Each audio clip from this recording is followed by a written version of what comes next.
төгсөшгүй нандин учрал бүхний үргэж санан дурсаж амьдралын алхам бүртээ хайраа хамгаас илүү таалан хамстаа хамгаалж дэлгэрүүлэн хайрлаж явхаа андгайлан хангарлаа андгайлан хангарлаа андгайлан хангарлаа.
We were so bright, standing in the sunlight, never got burned. We were alright, had that easy kind of love, and I let it in for a moment.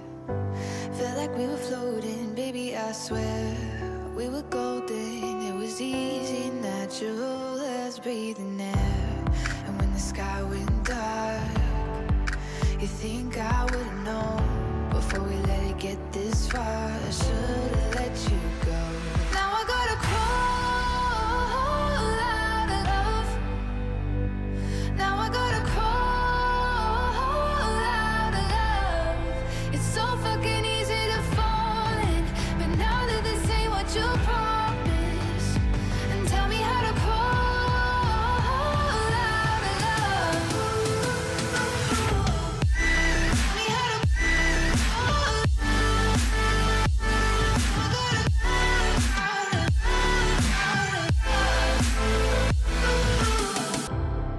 got your words right. Always knew what to say in our fights. Look at us now. Hard as I try, I get halfway up the wall and you pull me down. And when the sky went dark, you think I would've known before we let it get this far. I should've let you go. Tell me how to crawl out of love.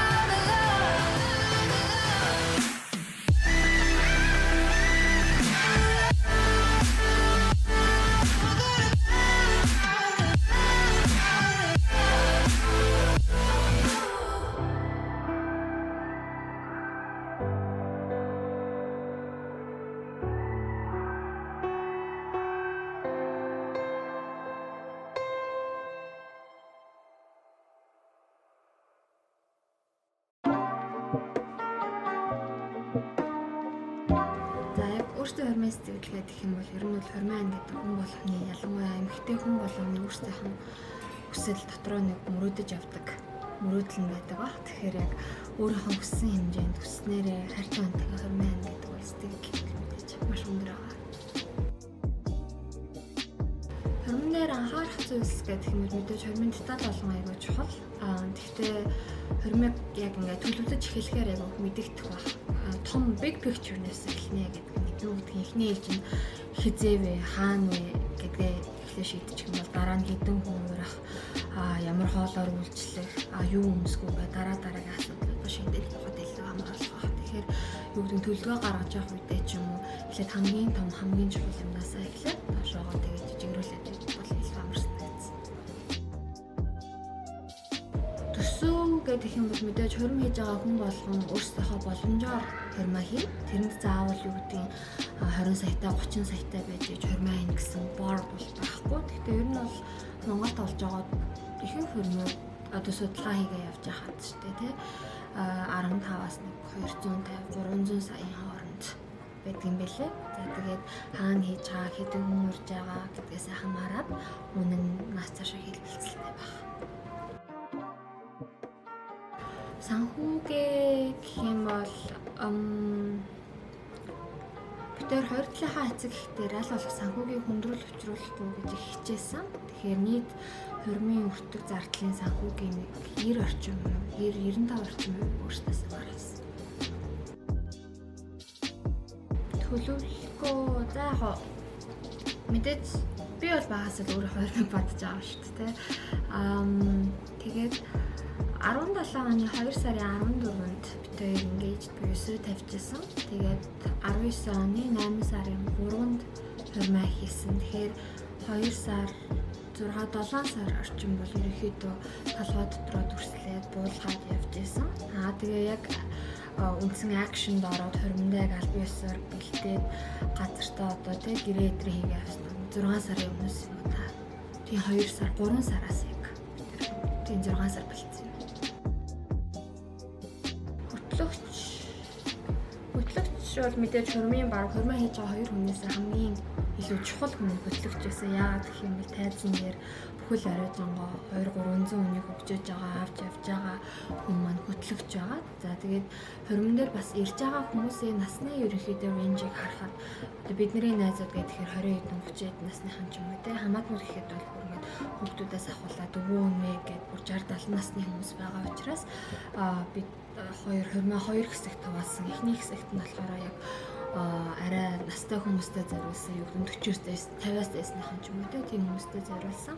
Дээрээс нь бас уламжлалт хэм маягаар хадгалсан маягаар эхний хэсгийг авч явсан. Хоёр дахь хэсэг нь болохоор яг өөрсдийнхөө найзуудад, өөрсдийнхөө үеийн хамаатнуудад, залуучуудад зориулсан хэсэг гэж хоёр хэсэгт хуваасан. Аль алин дээр нь хөтлөгч бол маш сайн ажилласан. Эхний нэгдүгээр хэсгийг цоодлогоо UBS телевизийн Анан гэдэг эмэгтэй хөтлөгчтэй хамтарч хөтлөж өгсөн. Уламжлалаа аягүй сайн мэддэг, аягүй гоё хөтлөж өгсөн гэж бодож байгаа. Хоёр дахь хэсгийг болохоор манай хартөөгөө хөтлсөн. Угаасаа өөрийнхөө стилээр аягүй хөтлөлттэй болгоод хурмыг авч явсан. Тэгэхээр тэр баяртай бол тэр гурван хөтлөгчтэй бол баярлаж байгаа. Хөтлөгчийг сонгохдоо баг хөтлөгч бас төлөвлөгөөнд оруулахдаа нэлээд эхний хүмүүсийн нэг нь байх хэрэгтэй баг. Ямар дуучин, ямар хамтлаг авчрах уу гэхээсээ илүүтэй хөтлөгч хэн байх вэ гэдэг дээр маш их анхаарлаа хандуулж хэрэгтэй санагдсан. Уран бүтээлчдийн хувьд гэх юм бол яг тэр өөрсдийнхөө бол яг өөрсдийнхөө хамт дуртай л дуучид авчирсан. Яг ингээд түрүүний хэлсэнчлэн бас ингээд ахмад насны хүмүүс байгаа учраас тэр хүмүүстэй зориулаад долгороо ягдаг ч юм уу те. Дээрээс нь бас аль нь дотоод гадаадын хүмүүс байсан учраас оркестр оруулж ирсэн. Өөрсдөө амьд хөгжмөө тиймэрхүү юм дуртай учраас за тэгээд өөрсдийнхөө бас ингээд багасаа сонсож өссөн Ариуна Лумино гэд наран гэх мэтчлэн хамтлаг дуушнаас гадна одоо бас гоё хит болж байгаа Исаавн Ариу тэгээ Ука гэх мэтчлэн Жожо тэрийг бас авчирсан байгаа.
Яг өөрсдөө бит хоёр яг анханасаа хормон хийхээр ярих үед бас уран бүтээлчдэр аягүй ач холбогдол өгөөд айл айлын дуртайгаа чагсаад бичиж аваад нийлүүлсэн чинь ихэнх нь адилхан байсан. Ганцхан эрэг гон камертаа хамтлаг. Гэхдээ яагаад вэ гэхээр яг тухайн үед болт дуучин болт маань Америкт туртай явж байсан. Америкээс ирж амжааг байсан учраас би тэд бас камертаа хамтлагтай холбоо барьсан чинь боломжгүй гэдгсэн. Бусдаар бол яг өөрсдийн хүссэн уран бүтээлчтэй авчирч чадсан. Зураг авалт хормын хамгийн чухал юм зураг авалт авах юм. Яагаад вэ гэхээр хорин бол нэг өдөр болоод өнгөрч байгаа. 6-7 сар бэлтжээл нэг өдөр болоод өнгөрчин. Дараа нь хүлээж авах юм нь бол мэдээж зураг байгаа. Нийтдээ хормын зургийг хормын өмнө хормын өдөр гэж хоёр хуваасан. Хормын өмнөх зургаа бас байгалийн болон студийн зураг авалт гэж бас. Ер нь бол яг хормын зураг авдаг газрууд өөрсдөө угаасаа тэхийг бас санал болгоод мэддэм байлээ. Манай зургийг Access Studio авч өгсөн. Бид байгалийн зураг авалтаа Улаанцтол ингээд яг бид хоёулаа өөр хангаан гаралтай. Би бол бүр өөр хангаан төрж өссөн 6 настай байсан учраас өөр хангаан Улаанцтолн дээр очиод нутагтаа нэг очиод тэгээд дээрээс нь зургаа бас авахуулъя байгалийн сайхан гэдэг Улаанцтолн руу явсан. Тэгээ буцаж ирээд хотод студийн зургийг бас хотын Улаанбаатар хотын бас нэг ганц хоёр гоё цагууд дээр авахулсан байгаа. За тэгээ 20 өдрийн зураг авалт бол 20 маань Шангрилад болсон учраас мэдээж Шангрилад очиж бодолтой зураг авахулсан. Яагаад Шангрилад хийхээр болсон бэ гэвэл би яг нөгөө хормынхаа дараахан хүмүүс айгүй их инстаграмаар асуугаад бахан асуултууд ирээд тэгээд яагаад Шангрилаа вэ? Шангрилагийн давуу тал юу байсан бэ гэдгсэн. Ерөнхийдөө бол Монгол хормын хийж байгаа бол хийх хоёр сонголттой л ингээл хэлдэг. Нэг бол outdoor, нэг нь indoor гэдэг. Outdoor гэдэг юм бол мэдээж гоё тэрэлж байдаг ч юм уу хандаад энэ биш амралтын газруудад хийх хийн. Indoor гэдэг юм бол Улаанбаатар хот дотроо. Тэгэхээр бас ирж байгаа хүмүүсийнхаа боломж бололцоонаас тэгээд бас амралтын газар руу яваад ирэх гэх мэтлэн янз янзын давуу болон сул талуудын жагсаалж үзэж байгаад ер нь бол хот дотроо indoor хөрм хийсэн дээр юм байна гэж үзсэн. Тэгээд бүхэл ресторанууд, бүхэл зочдлууд бол хормын захиалга авдаг юм билээ. Тэгээ яг Шангрила өөрөө ч гэдэг юм те. One event hall нэг тэгээд янз янзын event hall-ууд бас байгаа. Тэр дундаа бас тierтэй аль нь илүү гоё болох уу? Шангрила One event hall гэдэг янз янзын яг ингээд захиалга авдаг газруудаас судалгаа хийгээд үзэхэд бас мэдээж хормын гэж байгаа бүхэл газартай холбогдож үзэн. Тэгээд арай бас юу гэдэг нь tier талаас таалагдсан гэх юм. Шангрила ясан дээрээс яг хотойхон төв зэвт учраас олоход амархан, дээрээс нь харихад амархан байдаг ч юм уу те. Тиймэрхүү утгаараа Шангрилагийг сонгосон. Би тэр яг хормын аж ахуйд бол Шангрилад 3 тийм price offer байсан. Яг ингээд 100%, 200%, 300% тэр дундаас тэгээ хүмүүс бас боломжтойгоо сонгоод хийх болох баг. Зочдын гарын бэлэг. Ер нь зочдын гарын бэлэг нэлээд түгээмэл. Гэхдээ Монголд бас саяхнаас илэрсэн болов уу гэж би бодсон. Тэгээд уулын би дотроо бодоо яваадсан хэрнээ хурим нэлээд төхүүлж хийж гарын бэлгийг авсан л та. Тэгээд зочдын гарын бэлгэн дээр мэдээж ирсэн хүн болгон бид хоёрт ерөөл гоё төвшүүлээд бэлэг өгөөгаар дээр бас тухайн ирсэн хүмүүсийн алаагийн дэшээ харуулъя гэд зочдын гарын бэлгэн дээр би одоо харуул. Энэ болохоор хөрөгчний магнит наачдаг. Тэгээд тэр яг хормын өдөртэй овог нэртэй ийм дээрээс нь бас ирсэн хүн болгоны минь амьдрал дээрээс нь бид амьдралаа эхлүүлж байгаа битэрийн амьдрал бас бад бурам шиг амттай байгаасаа гэдэг үгнээс зөвгийн балтай зөв өгсөн байна. Хувцас 2 хуваагдсан юм байна. 2 хуваагдсан. Үндэсний хувцас болон Европ загварын хувцас гэдэг. Яг тэрэн дээр нэмээд би өөрөө нэмээд 2-3 палац сэлээд өмссөн. За ямар ч ихнэр 4 палац сэлжлээ. Амарчин бол мэдхгүй. Би бол өөрөө хормоо нэг л ингэж утсан учраас хормын яг дэлгүүрт очиод утсан чи 2 палац таалагдаад хоёулангийн авчихсан. Нэг хоёулангийн өмсчихсэн. Тэгэхээр бас хувцсан дээр бол нэг баригдалгүй айл болох өөрөө хоороо байсан айгүй зүгээр санагдсан. Мэдээж яг үүднээс орж ирэхдээ Монгол уламжлалаараа орж ирсэн учраас дээлтэйгээ орж ирээд түрүүний хэлсэнчлэн 2 дугаар хэсгээсээ бит хоёр Европ загварын хувцас буюу хөрмийн палад руу орсон. Хөрмийн палад гэхдээ өмсгөд бас аюу хүндрэлтэй хүнд байдаг учраас хөрм нэлээд дуусах төхөөд ч юм уу эсвэл 60-70% явсны дараа өөрт бие дэвтэйхэн палаж өмсдөг бас эмэгтэйд нь илүү амар санагдсан. Монгол хосууд маань хаан буув татан суух гэд хоёр бүгдээр ажилладаг. Гэхдээ сүүлийн үеийн хосууд зүгээр wedding band бас аягүй хөцөөдөг болсон мэлээ. Бид өөр хормоо хийсэн найзуудтайгаа бас ярилцаад, гэр орныхондоо ярилцаад уламжлалт загвараар буюу хаан буув татан суух гэдэг бүгжөөр явахаар шийдсэн. Гэхдээ яг хөө тэрэн дээр бас хормын металлууд дээрээс нь чул оруулах уу юу гэж сонголт бол аягүй их байд юм билээ. Бид өөр тэгээд хаан буув татан суух дээрээ тийм цагаан даймондтай тийм бүгд цавсан байгаа. Сюрприз. Хөрмийн сюрприз бол баг ямар ч нөгөө дуучид дээр ирж байгаа штэ. Тэднээс илүү их хүмүүст хүрдэг санагдсан. Дараа нь бас хурмаа илүү бодож байхад хөрмийн талаар бас ингээд ирсэн зочдмаас сэтгэлээ хуваалцаж байхад сюрпризийг илүү их мэддэг их нь үлдэж байгаа. Бид нар бол нэхэндээ бибидээ сюрприз барья гэд ярьсан. Тэгээд тэгсэн чинь хурим морьтоод завгүй болоод дээрээс нь нөгөө айгүй програмтай болцсон чинь цаг нь багтахгүй. Тэгээд за нийлүүлээд хоёулаа зочдтой нэг сюрприз барья гэд хоёулаа хамтраад дуулсан байна.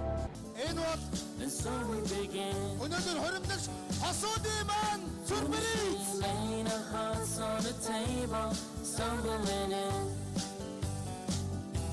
Our love is a flame burning within. Now and then, firelight will catch us stumbling in. Wherever you go, whatever you do, you know these reckless thoughts of mine are following you. I'm falling for you. Whatever you do, 'cause baby you showed me so many things that I never knew. Whatever it takes, baby I'll do it for you. Our love is alive, and so we begin. Foolishly laying our hearts on the table, stumbling in. Our love is a flame burning within. Now and then, firelight will catch us stumbling in. Хурим хасмаар багсамаар санагдсан зүйл гэх юм бол хурим маань ерөнхийдөө 5-6 цагийн үйл ажиллагаа байгаа шүү дээ. Тэр 5 цагаас эхэллээ гэж бодоход 11-12 гээд дуустдаг ч юм уу. Тэгэхээр тэр болгоныг програмаар бичээд явхад цаг ер нь бол амждаггүй. Тэгэхээр энэ донд жоохон хамгийн их цаг авдаг, хурмыг жоохон настрын наадаг юм бол надад бэлэг өгөх тэр үйл ажиллагаа санагдсан. Яагаад вэ гэхээр яг мэдээж хүн болгон хурмынхаа яг хост ингээд баяр хүргээд өөрсдийнхээ ханараас бэлэг өгөх нь бол авж байгаа өгч байгаа айл айл нь гоё ясан ч гэсэн хүлтэн 2-300 гэхээр чинь бараг 100-аад хосууд ирээд явж байгаа учраас 2 цаг 90 минут болдог. Цаг хугацааны хувьд аюу хохиролтой. Тэгсэнд орол өгдгийн хамаатнуудаа төлөөлөөд ч юм уу найзуудаа төлөөлөөд тийм фракц болгоныг төлөөлөөд нэг хүн үг хэлээд бэлгээ хардуулаад явуул их цаг хэмнэсэн санагдсан. Хосууд заавал хурмын их албагүй штэ. Зүгээр хүн яг өөртөөхөө түрүүний хийсэн шиг боломжоор хүслээр боломжтой байгаа заавал хурим хийх хүсэлгүй хосууд бас байж болно. Тэ оронд нь аялахыг хүсдэг ч юм уу эсвэл зүгээр л байдаг. Эсвэл зарим хосуудын хувьд бас ингээ боломжгүй тэ өдөртмөө амьдралтай ингээд яар сандруу бидэтэй амьдрал байгаа учраас тэгэхээр хурмыг заавал хийх ёстой гэдэг дарамтанд ор биш. Ер нь яг гой цаг нь болохоор хэрэг өсч ивэл хийгээд үсгүй бол зүгээр гой хоёр биенээ хайртай унаж яах. Хурим бол зүгээр celebration гэдэг утгаараа. Яг миний хувьд бол хурмаа хийсэндээ баяртай байгаа. Ингээд насан туршдаа дурсаж явах нэг өдөртэй болно гэж бодохоор. За энэ бичлэгийг үзсэн та бүхэндээ баярлалаа. Яг энэ бичлэг бол битэрийн хийж байгаа анхны original content учраас алдсан зүйл бас байж иж магадгүй. Тэр болгоны комментар, scroll, мессежээр илгээж болно. За тэгээ битэрийн page-ийг subscribe хийгээрэй. Баярлалаа.